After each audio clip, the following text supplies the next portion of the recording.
नमोस्तु नमोस्तु। नमो अरिहंताणं नमो सिद्धाणं नमो ऐयर्याणं नमो उवज्जायाणं नमो लोये सवसाहुणं। वन्दे तु सवसिद्धे ध्रुवमचलमणोवमं गदिं पते वोचामि समय पाहुडे मिणमो सुध केवली भणिदम्। नमः समय साराय स्वानुभूत्या चकासते चेत स्वभावाय भावाय सर्वभावांतरच्छिदे। जिन स्वानुभूति से खीरी मम स्वानुभूति मधिगिरी। श्री विमल धारा जैन श्रुत आनंद अमृत से भरी। समता प्रवाह बहावती रागादि विकल्प तोरी के। माँ सरस्वती प्रतिभाव वंदन दृष्टि निज में जोड़ी के। दृष्टि निज में जोड़ी के। ग्रंथराज समयसार जी सामने विराजमान हैं। बड़ा अपूर्व ग्रंथ है, हम सबके महाभाग्य से हमें उपलब्ध हो गया है। प्रारंभ किया सिद्धों की वंदना से। सिद्ध भगवान कैसे होते हैं? सिद्ध भगवान कैसे हैं? सिद्ध प्रभु अनंतानंत सिद्ध परमेष्ठियों को वंदन किया, सिद्ध स्वरूप को दिखाया कि सुनो, सिद्धों को वंदन कर रहे हैं सिद्ध बना देने के लिए। और ये जो ग्रंथ मैं लिख रहा हूँ केवलियों और श्रुत केवलियों के द्वारा कहा गया, ये ग्रंथ सिद्ध बना देने के लिए लिख रहा हूँ। केवली श्रुत केवली द्वारा कहे गए इस समय पाहुड़ को कहने की बात, कहने की भावना पहली गाथा में व्यक्त की। दूसरी गाथा में स्व समय और पर समय की व्याख्या करते हुए समय को समझा दिया। समय क्या है? स्व समय जो सम्यक दर्शन ज्ञान चारित्र में स्थित हों वे स्व समय हैं, और जो कर्म पुद्गल के प्रदेशों में स्थित हों वे पर समय हैं। इस तरह से स्व समय और पर समय को बताया दूसरी गाथा में।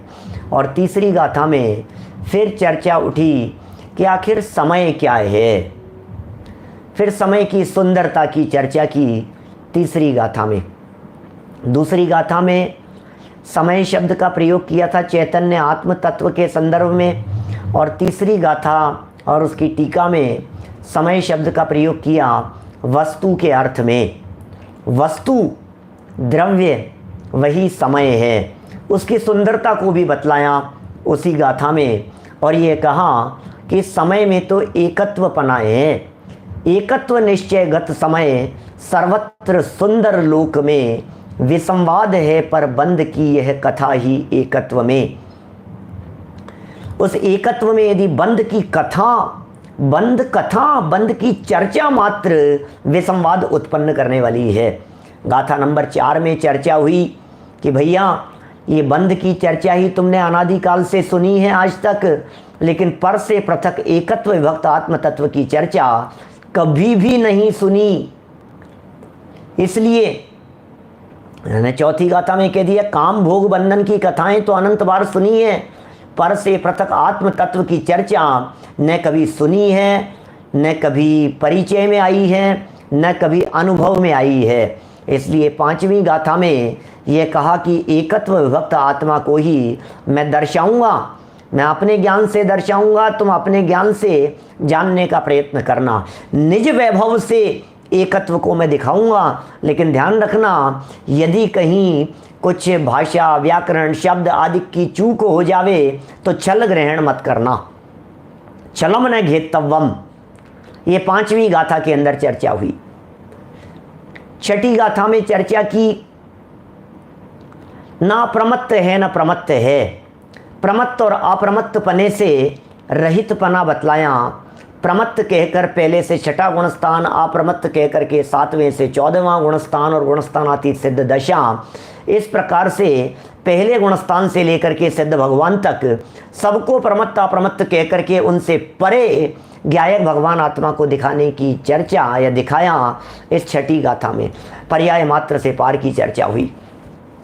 7वीं गाथा में चर्चा हुई गुण भेदों के विकल्प से परे।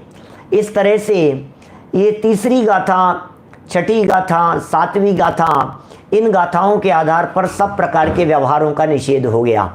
जब सभी प्रकार के व्यवहारों का निषेध हो गया तो फिर शिष्य ने प्रश्न किया मानो कुंदकुंदाचार्य देव के सामने, तो फिर जिनागम में, शास्त्र में, आगम में एकमात्र निश्चय नय का ही कथन किया जाना चाहिए था, सिर्फ और सिर्फ परमार्थ का ही कथन किया जाना चाहिए था।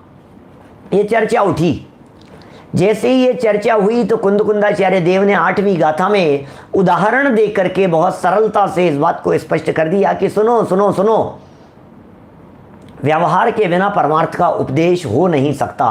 कि साहब ऐसा कैसे हो सकता है कि हम कह रहे हैं ना तुम्हारे को, जिस तरह से म्लेच्छ को म्लेच्छ भाषा के बिना नहीं समझाया जा सकता है, उसी तरह से व्यवहारी जीवों को व्यवहार की भाषा के बिना निश्चय नहीं समझाया जा सकता है। तो ये 8वीं गाथा हो गई। इस 8वीं गाथा के अंदर जो कल हमने यहाँ संपन्न की है आपके बीच में, बहुत सारे छोटे छोटे से बिंदु निकले थे।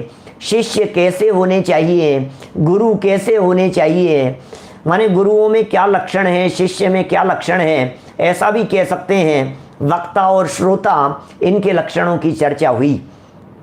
व्यवहार नए प्रतिपादक है और निश्चय नए प्रतिपाद्य है, यह चर्चा भी खुल करके हुई। और इसी गाथा में जो स्वस्ति शब्द का उच्चारण किया था, या जो गुरु ने शिष्य को आत्मा कह करके पुकारा था, तो आत्मा कहने पर जब वो टकटकी लगा करके देखने लगा तो उसे समझाया दर्शन वाला, ज्ञान वाला और चारित्र वाला आत्मा होता है। इस तरह से शिष्य को समझ में आई बात। 5 लब्धियों के माध्यम से सम्यक्त्व की चर्चा हुई। लब्धियों के माध्यम से सम्यक दर्शन की प्राप्ति की विधि इस उदाहरण के माध्यम से यहाँ स्पष्ट कर दी गई। लेकिन फिर भी चित्त में प्रश्न तो बना ही रहता है। अंत में प्रेरणा भी बहुत सुंदर दी थी। हम जैसे भव्य जीवों के लिए ये प्रेरणा दी गई और हमारा परम कर्तव्य बतलाया गया कि हमारा परम कर्तव्य है कि आत्मा की चर्चा को रुचिपूर्वक सुने। बस इतना ही काम है, समझना। भाई साहब संजय जी, क्या बताना है मुझे, ये 2 लाइनें वापस पढ़ रहा हूँ जो अपनी 8वीं गाथा के अंतिम चरणों में कही थी। सुन करके मुझे इतना बहुमान आता है जब मैं खुद भी इन बातों को सुनता हूँ और इन पंक्तियों को पढ़ता हूँ। दादा का भी, अमृतचंद्र स्वामी का भी, गुरुदेव के व्याख्यानों का भी, और अमृतचंद्राचार्य, कुंदकुंदाचार्य देव, क्या बातें लिख दी है इन्होंने। ये बातें कितनी सुंदर लिखी है। और हमारे जितने श्रोता लोग सामने बैठ कर के सुन रहे हैं, मैं कहना चाहता हूँ परम कर्तव्य क्या है, बोले निज भगवान आत्मा की बात सुनना, बस, इसके अलावा कुछ नहीं। निज भगवान आत्मा की बात सुनना, इतना मात्र कर्तव्य है। अपन क्या करें सुनील जी, सर्राफ साहब बोलिए, हम क्या करें? बोले दूसरा कुछ करने की जरूरत नहीं है, तुम तो रुचि पूर्वक निज भगवान आत्मा की चर्चा को सुनो, तुम तो भगवान आत्मा की बातें सुनो, तुम तो भगवान आत्मा को जानने समझने के लिए रुचि पूर्वक मन लगा करके सुनते रहो, बस, नथिंग एल्स। कुछ नहीं, कुछ नहीं, कुछ नहीं, और कुछ नहीं करना है। हमें तो उस भगवान आत्मा की चर्चा को सिर्फ प्रीति पूर्वक सुनना है, प्रीति पूर्वक सुनना है, प्रीति पूर्वक सुनना है। कि साहब हमें तो समझ में नहीं आता है, हमारे तो पल्ले नहीं पड़ता है, हमारे तो बातें ऊपर से चली जाती है, हम क्या करें, है नहीं समझ में आएगा तो। अरे तुम दिमाग मत लगाओ बिल्कुल भी, इतना काम तो कर सकते हो। ये साहब इसमें तो क्या है, रुचि पूर्वक शर्त लगा दी, अंदर का उत्साह चाहिए, उत्साह से भरे रहो बस हमेशा। भगवान आत्मा की चर्चा चल रही है, अरे मेरी चर्चा चल रही है, अरे मेरी चर्चा चल रही है, दौड़ते दौड़ते प्रवचन में जा रहे हैं, अरे प्रवचन का समय हो गया, प्रवचन का समय हो गया। किसी व्यक्ति ने आपसे पूछा ऐसा क्या है, 5 मिनट लेट चले जाऊंगे तो क्या फ़र्क पड़ता है कि नहीं नहीं मेरी बात बताने वाले, अच्छा तुम्हारी बात बताने वाले, चलो मैं भी सुनता हूँ, मैं भी सुनता हूँ। वो आकर के बैठा, पौन घंटे व्याख्यान सुना, बोले तुम्हारी बात तो आई नहीं। अरे भैया तुम्हें पता नहीं है, ये जो चर्चाएं चल रही थी ये मेरी चर्चाएं चल रही थी। आपका नाम घोषणा होने वाली हो, आपको पुकारा जाने वाला हो, क्या आप पहले से अलर्ट रहते हैं, अब हमारा नंबर आ रहा है, अब हमारा नंबर आ रहा है। नहीं साहब हमें कौन पुकारेगा, अरे सब जगह पुकारते हैं, मैं क्या बताऊं भाई साहब। ये जो होता है ना, आप सब लोग पुकारते भी हो और पुकारने का ध्यान भी रखते हो। जो लोग मंच पर आते हैं उन्हें तो पुकारा ही जाता है। अरे शादी विवाह के प्रसंगों पर सही, क्या भात देते समय, मायरा भरते समय, लिफाफा देते समय सारे परिवार वालों को बुलाया जा रहा है, एक एक को बुलाते हैं, एक एक का नाम पुकारते हैं, तिलक लगाते हैं। तो जैसे ही अपना नंबर आने वाला होता है, नाम सुन करके अलर्ट हो जाता है, अब मेरा नंबर आएगा, बस अब इनका नंबर आ गया, बड़ों का नंबर आ गया, अब उनका आ गया, अब इनका आ गया, अब मेरा ही नंबर है। तैयार रहता है बिल्कुल, मेरा नाम अपने नाम के लिए। ये बता रहे हैं भैया, रुचि से उत्साह से सुन, कल्याण होगा तेरा। फिर क्या होगा, मैंने गहराई से समझो उस बात को जो समझा रहे हैं। देखो रुचि होती है तो गहराई में अपने आप चला जाता है। इसका मतलब हमारा काम तो भगवान आत्मा की चर्चा को रुचि पूर्वक सुनना है। आपने सुना, फिर गहराई से समझना, अपने आप समझने की बात हो जाएगी। फिर जब समझोगे तो विचार भी अपने आप होता है। देखिए मैं दावे के साथ कह सकता हूं, आप सब लोगों के बिहाफ पर मैं ये बात कह रहा हूं, धर्मेंद्र जी साहब, आप सब लोगों के बेस पर मैं ये बात कह सकता हूं, दावे के साथ कह सकता हूं कि जब भी आप लोगों के ऊपर किसी भी तरह की कोई परेशानी आती होगी, चाहे वो पारिवारिक परिस्थिति हो, प्रतिकूलता हो, चाहे वो बिजनेस से रिलेटेड प्रतिकूलता हो, ऑफिस जॉब से रिलेटेड प्रतिकूलता हो, उस प्रत्येक प्रतिकूलता के काल में आपको निश्चित तौर पर अपनी क्रमबद्ध याद आती होगी, आपको निश्चित तौर पर अपने कर्म का उदय याद आता होगा। बोलो आता है या नहीं आता है? राजेश जी भाई साहब शिकागो से, बोलो आता है ना याद? क्यों आ रहा है? थोड़ी बहुत भी तकलीफ हो गई, कुछ भी तकलीफ हो गई, बीमार पड़ गए, बुखार हो गया, सर दर्द हो गया, बर्दाश्त नहीं हो रहा है, क्या याद आता है आपको? क्यों कर्म का उदय याद आ रहा है? क्यों आपको क्रमबद्ध याद आ रही है? क्यों आपको होनहार याद आ रही है? क्यों ऐसा लग रहा है कि हाँ ठीक है यार, अब ये होना था, अब क्या करो, अब ऐसा ही होना था, ऐसा ही होना था? इसका मतलब ये है कि आपने इन बातों को रुचिपूर्वक सुना है और बुद्धिपूर्वक आपने ये विचार करने का प्रयास नहीं किया, लेकिन आ जाता है। बस ये कह रहे हैं यहाँ, यदि आप गहराई से समझो उसको, बस रुचिपूर्वक सुनेंगे तो गहराई से समझेंगे। रुचिपूर्वक सुनने में ही गहराई से समझना होता है, और जब गहराई से समझेंगे तो गंभीरता से विचार अपने आप हो जाता है। समझी हुई बात होती है ना, विचार अपने आप आ जाता है, विचार करना नहीं पड़ता। देखिए बिजनेस में लॉस लग रहा हो तो आपको बिजनेस में लॉस के बारे में विचार आता है कि नहीं? क्रमबद्ध कर्म और ये सारी चीज़ें तो याद आएंगी आपको, आप स्वाध्यायी हैं, लेकिन बार बार में विचार आता है ना, विचार करवाना पड़ता है। क्या माँ को यह बात सिखानी पड़ती है क्या कि तुम्हारा 3 महीने का बच्चा है, देखो कहीं पलट नहीं जाए? मुझे आइडिया नहीं है कुछ भी, मैं तो वैसे ही बोल रहा हूँ। 3 महीने का पलटने लग जाता है क्या? गद्दे पर से गिर नहीं जाए, यहाँ से गिर नहीं जाए, 6-8 महीनों का बच्चा है, ये घुटनों के बल दौड़ रहा है, तो ये कहीं सीढ़ियों से नहीं गिर जाए, चढ़ नहीं जाए, इसके कहीं चोट नहीं लग जाए, देखो टेबल के नीचे घुस गया है, इसके सर नहीं फूट जाए, ध्यान रखना रे। सिखाना नहीं पड़ता है क्या? सिखाना नहीं पड़ता है, ये बातें माँ को समझाना नहीं पड़ता है। सुनो ये क्या कह रहे हैं, ये गंभीरता से विचार अपने आप आता है। क्यों आता है? क्योंकि रुचि है। जहाँ रुचि होती है वहाँ परिणाम अपने आप हो जाते हैं, गंभीरता से विचार भी अपने आप हो जाता है। और फिर क्या होता है? फिर उग्र पुरुषार्थ भी जागृत होता है, हर फील्ड में इसी तरह का है।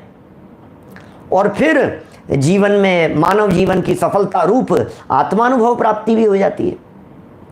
आप देखिए, अब मैं इसी बात को, इसी घटनाक्रम को, सम्यक दर्शन की प्राप्ति वाले इसी जो पैराग्राफ दिया है, इसी पैराग्राफ को आपके बिजनेस के ऊपर लगा करके दिखाता हूं। लगा लो आप। ग्रेजुएशन हो गया, एमए एमबीए जो कुछ भी, सीए जो कुछ भी करना था वो सब कर लिया। अब आपको सेटअप लगाना है, ठीक है ना। मेडिकल में गए, आपको क्लिनिक खोलनी है, सीए हो गए, ऑफिस खोलना है, एमबीए कर लिया या खुद का बिजनेस करना है, आपको फैक्ट्री लगानी है, कुछ भी करना है, ये आपको करना है। तो फिर आप क्या करेंगे? रुचिपूर्वक सुनेंगे कि नहीं? उसकी चर्चा चल रही है कहीं, तो रुचिपूर्वक सुनते हैं या नहीं सुनते? कुछ नहीं, पिताजी भी ये कहते हैं, खुद भी ये जानता है कि नहीं नहीं, इस संबंध में कोई बात चल रही है तो मैं तलाशूंगा, नेट पर तलाशूंगा, क्लासेस ज्वाइन करूंगा, समझूंगा, सीखूंगा उसके बारे में। रुचिपूर्वक सुनता है, फिर क्या होता है? गहराई से समझता है कहाँ से माल खरीदना है, कहाँ माल बेचना है, किस तरह से करना है, कितने समय में खराब हो जाएगा, कितने बैड डेट्स चला जाता है, डूबत कितनी हो जाती है, कितनी उसके अंदर टूट फूट हो जाती है। ऐसे थोड़ी में 100 रुपये की खरीदे और 125 रुपये के अंदर बेच दिया अपन ने तो भैया प्रॉफिट हो जाएगा। नहीं, 100 से 125 के अंदर नहीं बेचा जाता है। उसका कारण ये है कि बहुत तरह की बातें हैं। आपका माल वहाँ से यहाँ आने में 10-20% तो खराब हो जाता है, 2% तो खराब होता ही होता है। आप क्या करेंगे? 2% खराब होता है, 4% पैसा डूब जाता है, इतना ये हो जाता है। कितना सोचते हो भाई साहब? रुचिपूर्वक, फिर गहराई से, फिर क्या करता है? गंभीरता से विचार करता है, करूं कि नहीं करूं। बहुत गंभीरता से सोच लो, अभी भी सोच लो, शुरू तो कर रहे हो आप, ऐसा ऐसा सब करना पड़ेगा। गंभीरता से विचार करता है, फिर उग्र पुरुषार्थ करता है, और उग्र पुरुषार्थ करने के बाद में जब धन की प्राप्ति होती है तो सफलता का अनुभव करता है, अपना बिजनेस सफल हो गया। ठीक इसी तरह से है भाई साहब, ये आत्मानुभव की प्रक्रिया भी इसी तरह से है। अब तो सारे बिजनेस करने वाले लोग हैं, हर प्रोफेशन वाले लोग सब प्रसन्न हो गए होंगे कि अरे यार ये तो बहुत सरल है, यही तो करते हैं हम, रोज तो यही कर रहे थे। अपने बिजनेस को मान लीजिए एक्सपेंड करना है और अधिक बढ़ाना है उसे, तो हम क्या करते हैं? सोचते रहते हैं, विचार करते रहते हैं, एक और फैक्ट्री डालनी है, कोई अलग फील्ड के अंदर करना है, तो प्लानिंग चलती ही रहती है ना। अकेले 25-30 वर्ष की उम्र में ही ऐसा होता हो ये बात नहीं है। आइए जैन साहब, रोजाना रिसर्च चलती है या नहीं मार्केट के बारे में, और मार्केट की चर्चा चल रही होती है तो रोजाना उसके बारे में सोचता है या नहीं, विचार करता है, रुचिपूर्वक सुनता है, गहराई से समझता है, गंभीरता से विचार करता है, और फिर उसके लिए उग्र पुरुषार्थ पूर्वक कदम बढ़ाता है। और ये सारी चीजें जब विचार चिंतन मंथन पूर्वक जब होती हैं तो फिर क्या होता है? फिर हार्दिक से पूछो, क्या कहेगा? सफल हो गया। अरे सारा पूरा का पूरा अपना जो अपने सोच रखा था दिमाग में, वो सब चीजें सफल हो गई और अब तो मजा आ गया, अनुभव करता है। तो ये कह रहे हैं, ये सारी बातें यहां बतला दी व्यवहार के माध्यम से। और वो क्यों बतलाई? क्योंकि ये निश्चय का प्रतिपादक है। ये सारी बातें हो गई। अब मैं यहां कुछ आगे बढ़ रहा हूं, पेज नंबर 27 पर नीचे व्यवहार निश्चय श्रुत केवलियों की चर्चा की तरफ। 8वीं गाथा में यह कहा है कि 8वीं गाथा में यह कहा गया है कि परमार्थ का प्रतिपादक होने से व्यवहार नहीं भी स्थापित करने योग्य है। बोलो, 27 नंबर पेज, लास्ट पैराग्राफ। 8वीं गाथा में यह कहा गया है कि परमार्थ का प्रतिपादक होने से ये व्यवहार की स्थापना की है। यहां 8वीं गाथा में व्यवहार नहीं भी स्थापित करने योग्य है, परंतु प्रश्न तो यह है कि व्यवहार नहीं परमार्थ का प्रतिपादक किस प्रकार है? क्या क्या कह रहे हैं? प्रश्न तो यह है कि व्यवहार नहीं परमार्थ का प्रतिपादक किस प्रकार है। यद्यपि सुनिए, इस प्रश्न का उत्तर 8वीं गाथा में दिया जा चुका है, किस प्रकार है, और उदाहरण सहित भी दिया जा चुका है।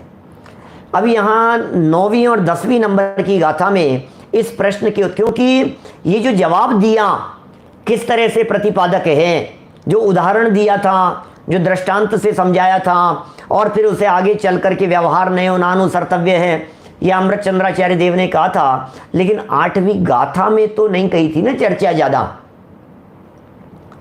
गाथा में तो सिर्फ यही कहा था ना कि व्यवहार निश्चय का प्रतिपादक है। ध्यान देना, गाथा से गाथा चल रही है। टीका में हमने समझ ली बात, अमृत चंद्राचार्य देव ने हमारे को समझा दिया क्या। लेकिन यदि अमृत चंद्राचार्य नहीं समझाते, 1-2 मिनट के लिए अमृत चंद्राचार्य को सम्मान पूर्वक बगल में विराजमान कर दीजिए और डायरेक्ट कुंद कुंदाचार्य देव से बात कीजिए। तो कुंद कुंदाचार्य देव क्या कह रहे हैं? अनार्य भाषा के बिना समझा सके न अनार्य को, बस त्यों ही समझा सके ना व्यवहार बिन परमार्थ को। व्यवहार के बिना परमार्थ को नहीं समझाया जा सकता। और उदाहरण दे दिया, बहुत सरलता से समझा दी बात उदाहरण दे करके, लेकिन खुलासा नहीं हुआ। शिष्य फिर प्रश्न कर रहे हैं कि ये साहब ये कैसे हो सकता है, ये ऐसा कैसे है कि व्यवहार के बिना निश्चय का प्रतिपादन नहीं हो सकता? क्यों नहीं हो सकता है? निश्चय खुद का काम खुद करे, व्यवहार खुद का काम खुद करे। वज्रसेन जी साहब, व्यवहार व्यवहार का काम करे, निश्चय निश्चय का काम करे, सब अपना अपना काम करे। ये व्यवहार ने निश्चय को समझाने का काम करे, ये बात समझ में नहीं आ रही है। अरे भाई साहब, ये कह रहे हैं 9वीं और 10वीं गाथा में अब समझा रहे हैं। ये गाथा थोड़ी सी कठिन है, ये गाथा थोड़ी सी जटिल है। इस गाथा की विषय वस्तु जटिल, माने जटिल सिर्फ इसलिए से है क्योंकि 8वीं गाथा में जो सरल उदाहरण से बात बतलाई गई थी, वो इस 9वीं 10वीं गाथा में सरल उदाहरण से बात नहीं समझाई गई है। उदाहरण तो दिया है, लेकिन सिद्धांत को उदाहरण के रूप में प्रस्तुत किया है। देखिए, पढ़ते हैं अपन यहाँ 9वीं और 10वीं गाथा एक साथ पढ़ेंगे, ये दोनों गाथाएं।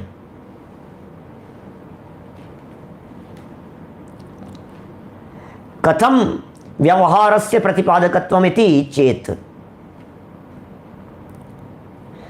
जो हि सुदेन हि गच्छति अपाणमिणं तु केवलं शुद्धं, तम शुद्ध केवलिमिषिणो भणन्ति लोयपदी वैरा। जो सुदणाणम सौवम जानदि सुद केवलिम तमाहुजिणा, नाणम अपा सौवम जम्हा सुद केवली तमहा। दोनों गाथाएं हो गई। और बगल में एक शब्द लिखा है जुगमम। जुगमम, युग्मम जानते हैं क्या है? युग्मम क्या? युग्मम, युग्मम माने युगल है, युगल जोड़ा है। यहाँ जोड़े से बात की जा रही है। यहाँ इन दोनों गाथाओं की टीका एक साथ लिखी है अमृत चंद्राचार्य देव ने। प्रवचन सार में जब मंगलाचरण किया तो 5 गाथाओं के बाद में पणगम लिखा। 5 गाथाओं का ग्रुप है, एक साथ 5 गाथाएं। ऐसे ही यहाँ जुम्मम लिखा है। जुम्मम संस्कृत में इसका बनता है युग्मम। क्या? युग्मम, युग्मम, युगल, युगल माने जोड़ा। तो साथ में लेकर के बात कर रहे हैं। क्या है भाई साहब, और क्यों साथ में लिया गया है, ये जब आप 9वीं और 10वीं के पद्यानुवाद और नीचे अनुवाद को पढ़ेंगे तो बात समझ में आएगी। हरि गीत पढ़ता हूँ। गाथाओं का पद्यानुवाद इस प्रकार है।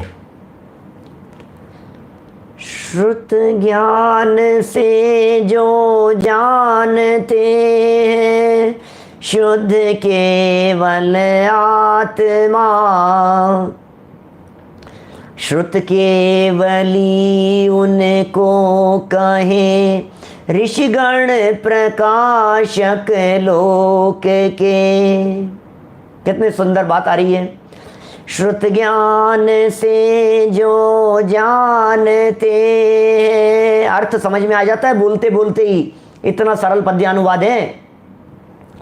श्रुत ज्ञान से जो जानते हैं, शुद्ध केवल आत्मा, श्रुत केवली उनको कहे, ऋषिगण प्रकाशक लोक के। जो सर्व श्रुत को जानते, उनको कहे श्रुत केवली। सब ज्ञान ही है आत्मा, बस इसलिए श्रुत केवली। देखिए क्या कह रहे हैं, श्रुत ज्ञान से, श्रुत ज्ञान से जो जानते हैं, क्या? शुद्ध केवल आत्मा।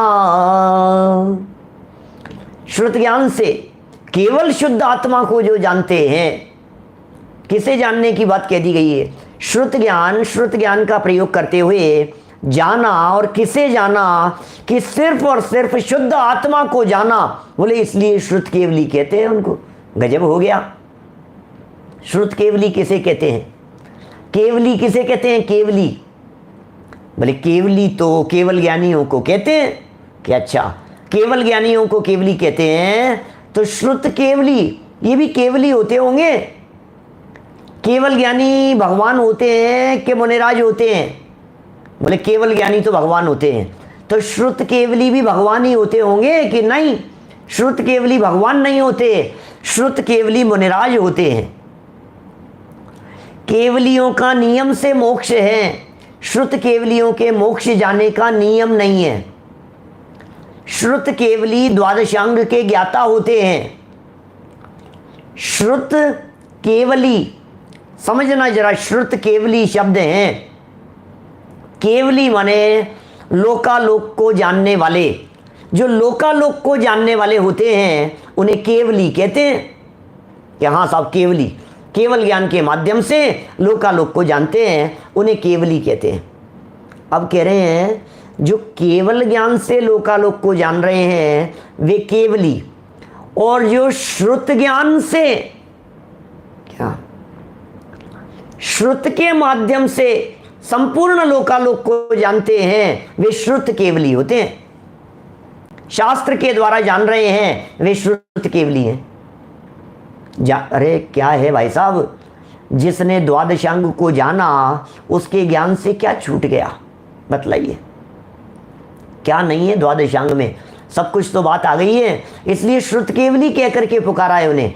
शास्त्र के माध्यम से संपूर्ण जगत को, जिनवाणी के माध्यम से संपूर्ण लोक को जो बराबर रीति से जानते समझते हैं, वे सब श्रुत केवली कहलाते हैं। क्लियर हो गई बात? द्वादशांग के ज्ञाता, ये श्रुत केवली एक पद है भाई साहब। वैसे द्वादशांग के ज्ञाता तो और भी बहुत होते हैं, द्वादशांग के ज्ञाता तो और भी बहुत कहे जाते हैं। क्या भाई साहब? माने सौधर्मेंद्र को भी द्वादशांग का ज्ञाता कहा जाता है, सर्वार सिद्धि के देवों को भी द्वादशांग के ज्ञाता कहे जाते हैं, लेकिन वे श्रुत केवली नहीं है। श्रुत केवली संज्ञा मुनि भूमिका में एक विशिष्ट प्रकार का पद और संपूर्ण द्वादशांग का ज्ञान जब उन्हें होता है तब उन्हें श्रुत केवली कहा जाता है। 5 श्रुत केवली हुए। नंदी, नंदी मित्र, अपराजित, गोवर्धनाचार्य और भद्रबाहु। भद्रबाहु अंतिम श्रुत केवली हुए। श्रुत मतलब अंतिम द्वादशांग के ज्ञाता थे भद्रबाहु स्वामी। इसलिए बहुत सरल बात है कि केवली जैसे केवली सब द्रव्यों के बारे में जानते हैं, ऐसे श्रुत केवली सब द्रव्यों के बारे में जानते हैं। जैसे केवली संपूर्ण लोक के बारे में कुछ भी पूछो केवल ज्ञानियों के ज्ञान में आएगा। उसी तरह से अरे सब बातें तो आ गई है शास्त्र में, क्या सारी बातें तो शास्त्र में आ गई है, सब कुछ तो लिखा हुआ है उसमें, क्या बातें रह गई है उनमें। गणधर होने का नियम नहीं है श्रुत केवलियों के। गणधर तो तीर्थंकर परमात्माओं की उपस्थिति में ही होंगे, गणधर तो तीर्थंकरों के ही होते हैं। गणधर एक अलग प्रकार का पद होता है। गणधर पद जो होता है वो पद तीर्थंकरों की वाणी को सर्वाधिक झेलने की सामर्थ्य वाले होने से गणधर होते हैं। मैंने एक दिन चर्चा की थी ना, कठिन से कठिन बात भी यदि जवान से निकली है तो उसे झेलने वाला सभा में होना चाहिए। तीर्थंकर परमात्मा की दिव्य ध्वनि 66 दिन तक क्यों नहीं खिली भगवान महावीर स्वामी की? क्योंकि कोई भी ऐसा व्यक्ति नहीं था जो उस दिव्य ध्वनि रूपी बातों को समझने की योग्यता रखता हो। तो जब तक वो योग्यता वाला जीव नहीं आएगा तब तक वाणी ही नहीं निकलेगी, और योग्यता वाला जीव आता है तो वाणी अपने आप निकल पड़ती है, ऐसा होता है।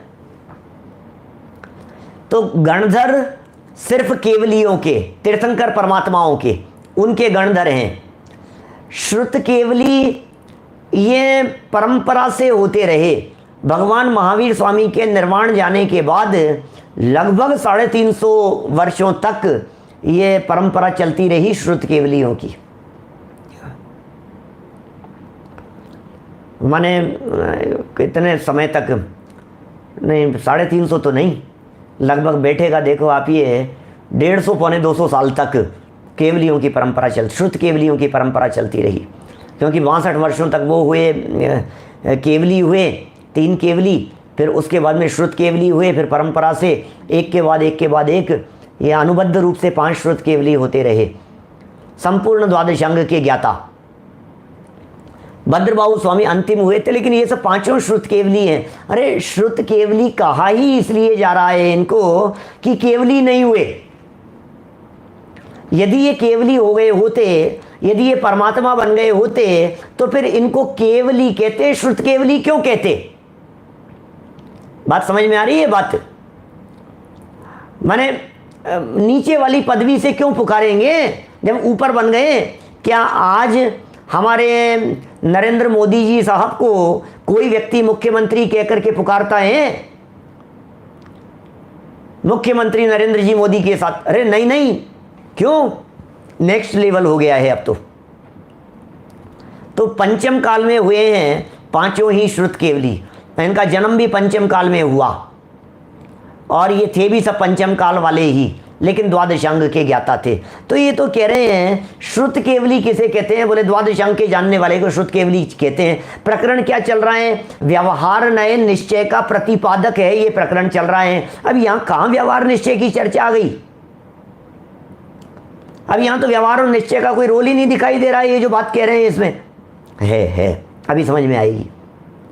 क्यों? क्योंकि कुंद कुंदाचार्य देव ने द्वादशांग जानने वालों को श्रुत केवली नहीं कहा, और ये कहा आत्मा को जानते हैं वो श्रुत केवली होते हैं। लो, कौन होते हैं श्रुत केवली? आत्मा को जानने वाले का नाम श्रुत केवली है, लोकालोक को जानने वाले का नाम श्रुत केवली नहीं है, द्वादशांग के जानने का नाम श्रुत केवली नहीं है। ये समझ लेना आप। और साहब क्या बात कर रहे हो आप? आत्मा को जानते हैं वो श्रुत केवली? हाँ, यही तो गजब की बात है। कौन माने इस बात को? श्रुत केवली किसे कहें? 11 अंग 14 पूर्व नहीं, द्वादशांग की बात है। 11 अंग और 14 पूर्व में तो द्वादशांग पूरा गर्भित नहीं हुआ है, उसमें 4 बातें छूट गई है। 11 अंग और 14 पूर्व, 14 मत कहो, पूर्व ही कह दो, क्योंकि पूर्व के भेद है ना 14। 11 अंग तो पूरे, और जो 12वां अंग है उसका नाम है दृष्टिवाद, दृष्टि प्रवाद। 12वें अंग का नाम दृष्टिवाद। अंग के 5 भेद हैं। क्या मतलब 12वां अंग है, उस 12वें अंग के 5 भेद हैं। परिकर्म, सूत्र, चूलिका, अनुयोग और पूर्व। परिकर्म, सूत्र, चूलिका, अनुयोग और पूर्व, ये 12वें अंग के 5 भेद हैं लोहाड़िया जी। अब इन 5 में से परिक्रम छूट गया, फिर परिक्रम के भी भेद हैं और क्या माने जम्बूद्वीप परिक्रम माने प्रज्ञप्ति, तो जम्बूद्वीप प्रज्ञप्ति, द्वीप सागर प्रज्ञप्ति है ना, चंद्र प्रज्ञप्ति, सूर्य प्रज्ञप्ति, ये सब प्रज्ञप्ति के भेद हैं ये। फिर सूत्र के, फिर चूलिका के, फिर अनुयोग के, तो ये 4 छूट गए। और ये जो है ना पूर्व अंतिम जो भेद किया, इस पूर्व के 14 भेद हैं। तो पूर्व के 14 भेद हो गए, तो हमने कहा 11 अंग और 14 पूर्व, तो ये 4 छूट गए ना। इसका मतलब 11 अंग और 14 पूर्व कह देने पर संपूर्ण द्वादशांग गर्भित नहीं हुआ, क्योंकि कई बातें उसके अंदर छूट गई। इसलिए क्या करना कि 11 अंग और 14 पूर्व बोलने के स्थान पर 12 अंग बोलना। क्या इसलिए 12 अंगों के जो ज्ञाता होते हैं, द्वादशांग के जो ज्ञाता होते हैं, वे ही श्रुत केवली होते हैं। क्या और सुनिए, गजब की बात कहता हूं, 4 अनुयोग जो हैं, ये चारों अनुयोगों में भी संपूर्ण द्वादशांग नहीं है। अभी कुछ डाउट्स दूर हो रहे हैं लोगों के, इसलिए मेरा भाव बन रहा है कि और इस बात को थोड़ा सा और कई जो इसमें रहस्य छिपे हैं वो भी क्लियर कर लूं। हम कहते हैं चारों अनुयोग, प्रथमानुयोग, करणानुयोग, चरणानुयोग और द्रव्यानुयोग, इन चारों अनुयोगों में पूरी द्वादशांग है कि नहीं है? द्वादशांग का बंटवारा 4 अनुयोग में नहीं है। क्यों? क्योंकि ये अनुयोग तो 12वें अंग के 5 भेदों में से एक भेद के अंदर है।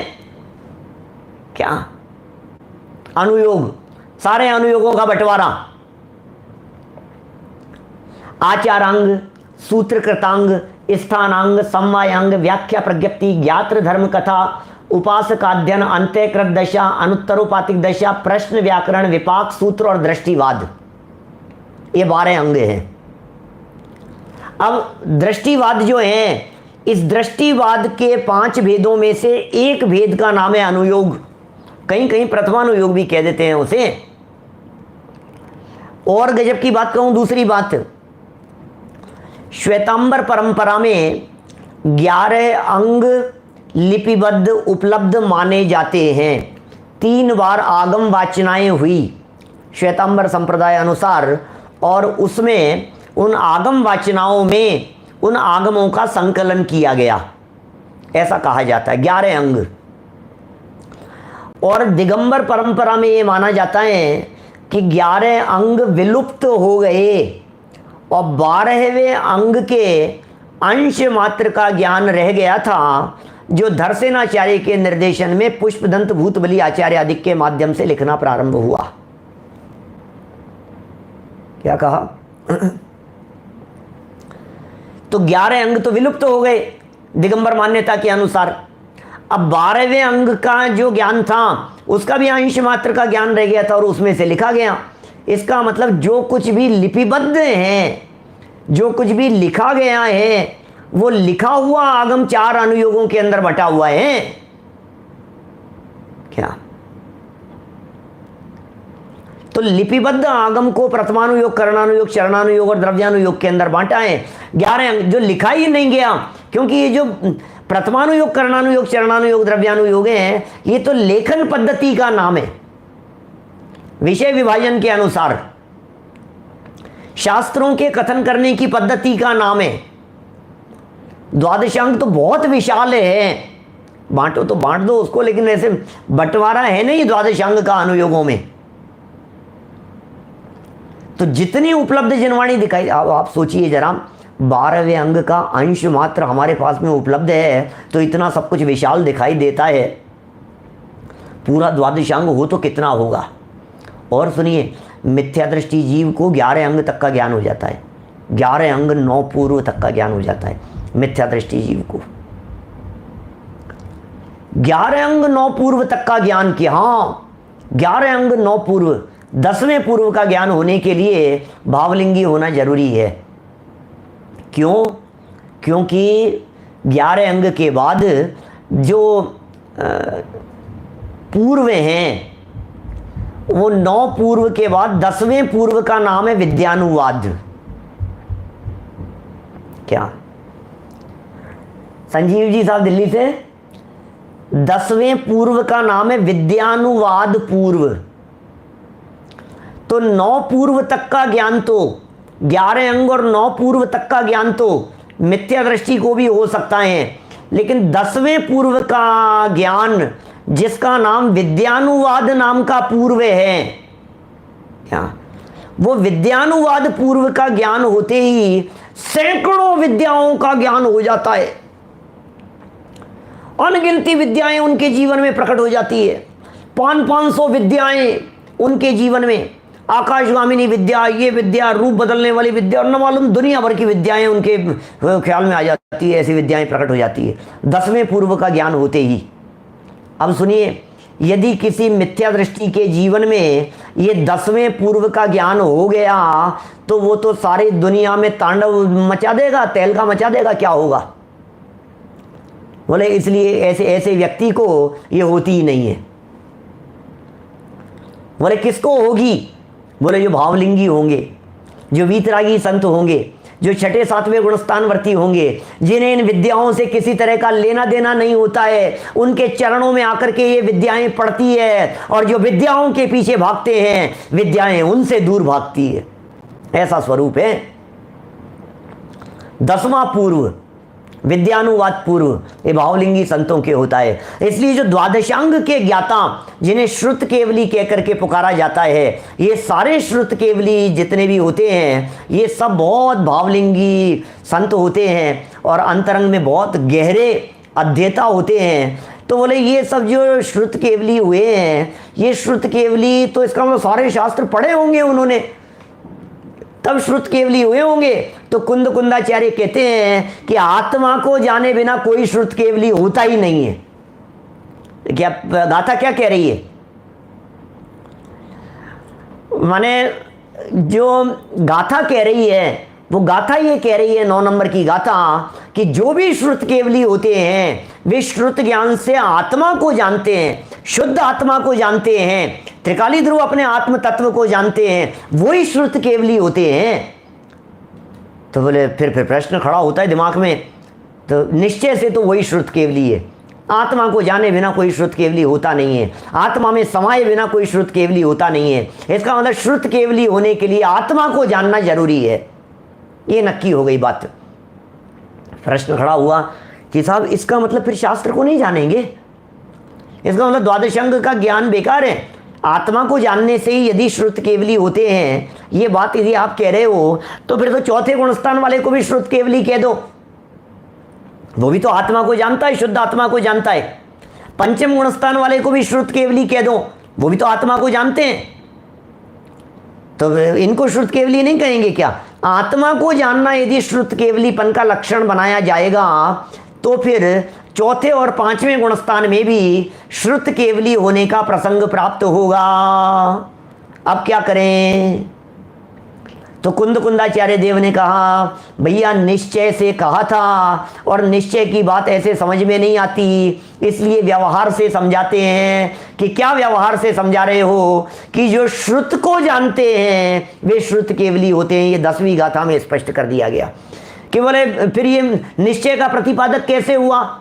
श्रुत को जानना श्रुत केवली यदि है, ये यदि आप ये कह रहे हो श्रुत को जानने से श्रुत केवली होते हैं, व्यवहार से होते हैं, और निश्चय से कहा कि आत्मा को जानने से श्रुत केवली होते हैं, क्या आत्मा को जानने से, आप आत्मा को जानने वाला निश्चय से श्रुत केवली, और संपूर्ण द्वादशांग रूप श्रुत को जानने वाला वो व्यवहार से श्रुत केवली।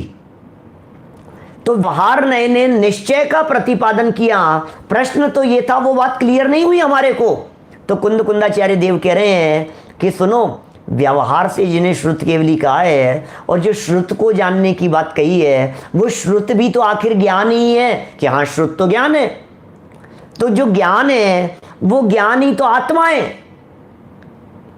ज्ञान में और आत्मा में क्या फर्क है? बोले कोई फर्क नहीं है, ज्ञान सो आत्मा, आत्मा सो ज्ञान।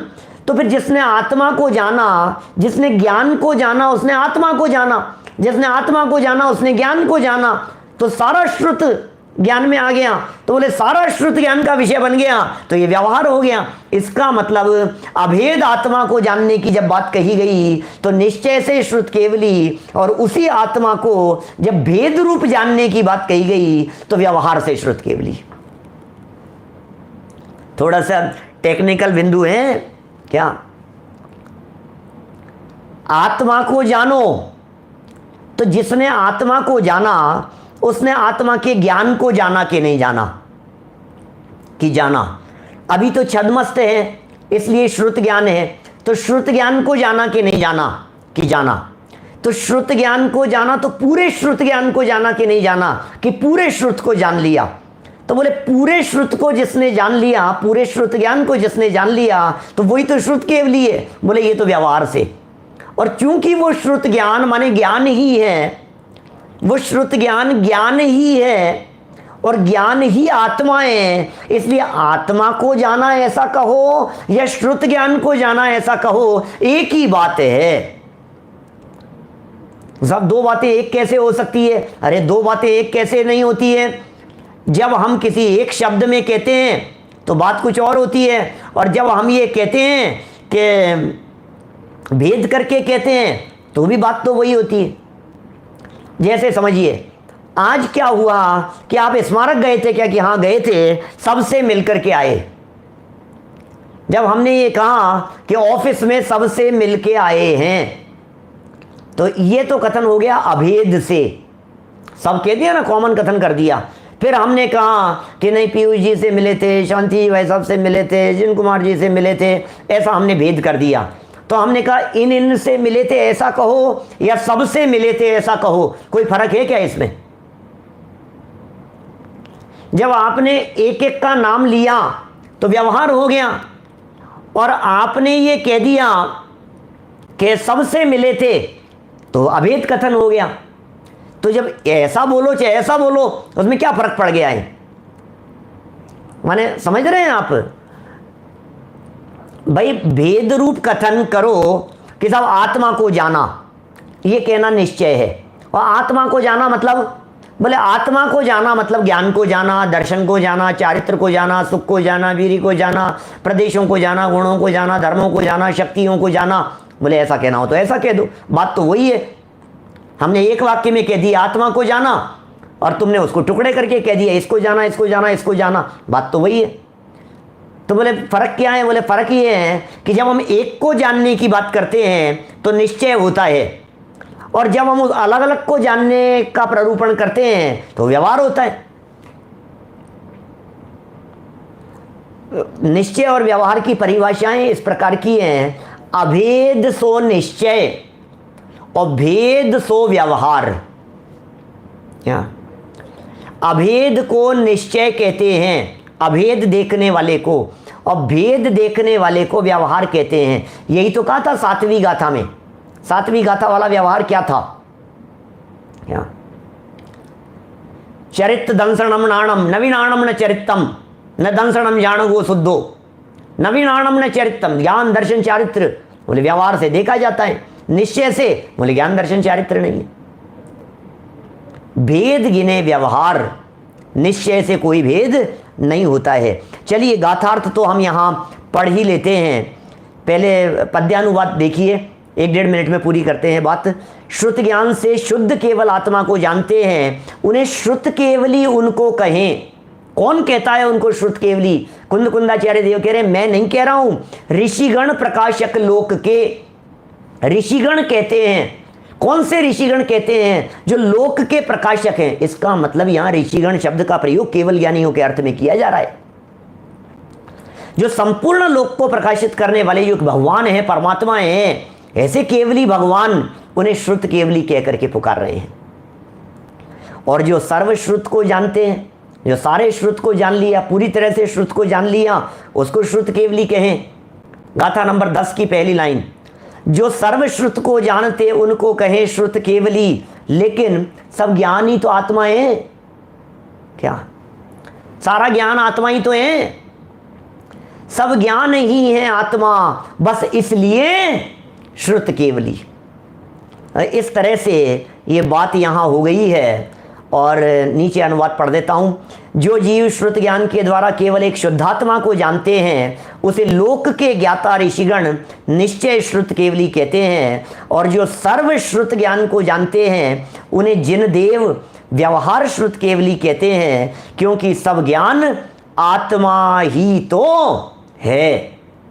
बहुत सुंदर गाथा है और बहुत ही सुंदर इसकी टीका और व्याख्या भी है। कल इस प्रकरण को आगे बढ़ाएंगे। अभी की चर्चा को हम इसी भावना से विराम देते हैं कि सारा धर्म आत्मा को जानने से उत्पन्न होता है और आत्मा को जानने पर ही पूर्ण होता है। हम सब आत्मा को जाने, इसी भावना से बात को यही विराम देता हूँ।